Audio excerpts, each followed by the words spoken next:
So, video games are awesome. I think we can all agree on that. There's really something for everyone. But what's better than video games? A movie about a massive virtual reality world filled with smaller worlds, with a massive corporation trying to steal the game, and Easter eggs and pop culture references to feed any geek soul. What movie am I talking about? It's Ready Player One. Ready Player One was first a book written by Ernest Cline and then transformed into a movie directed by Steven Spielberg.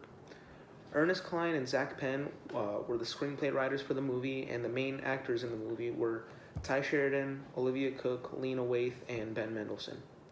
The movie was released actually on my birthday, March 29th of 2018, and it had a runtime of 140 minutes. The movie's genre is action, adventure, and science fiction, and the movie was relatively successful with an opening weekend USA box office of $41.76 million and a worldwide cumulative gross of $582.9 million. The actual budget for the movie was estimated at around $175 million. And the intended audience is for young adults and adults with a rating of PG-13.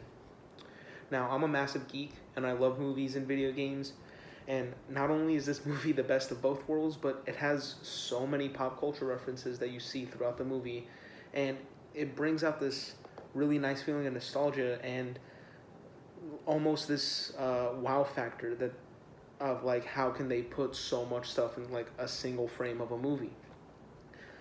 I hope by the end of this I can convince you all to read the book or watch the movie. Both are phenomenal, even though they are different. And I hope it brings you the same amount of joy it brought me. To begin, Ready Player One was written by Ernest Cline in 2011. He also wrote Armada.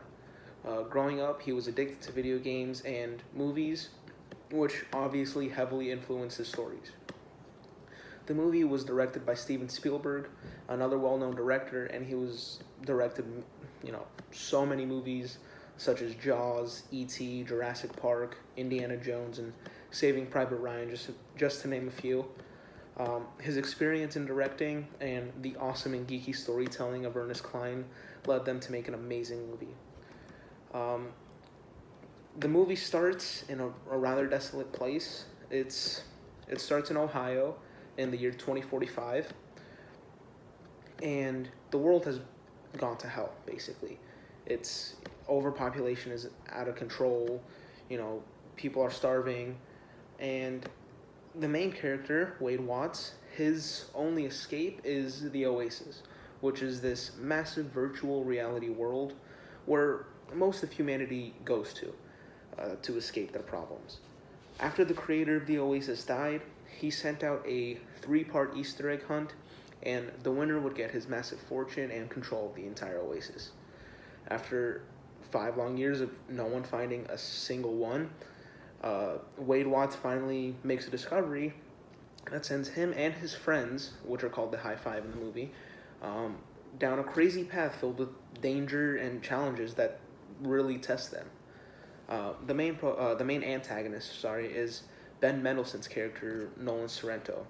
He is the head of IOI, which is a company filled with people basically looking for the Easter eggs so that they can win control of Oasis, so that they can basically put everything behind a paywall and stuff it full of advertisements.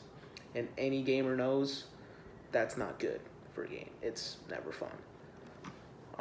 The movie was amazing. The storytelling was awesome. But I think its main strength was its visual effects.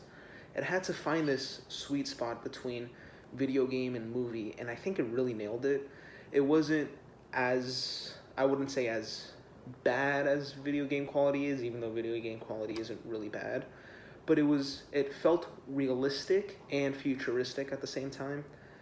But not only did they animate everything well, but just the tiny little Easter eggs and the little references that they make throughout the entire movie really just adds to how good of a movie it was. Because just seeing all of those little things, it's kind of like, oh my god, holy crap, that's really cool.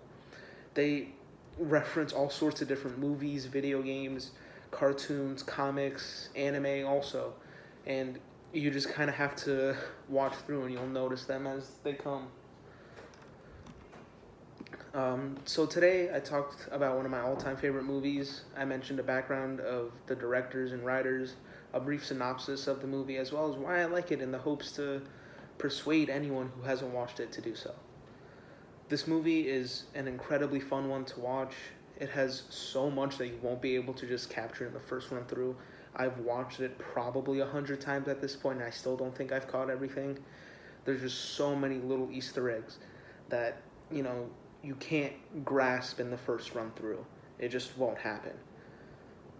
But the more you watch it, the more things you see, and the better the movie kind of feels.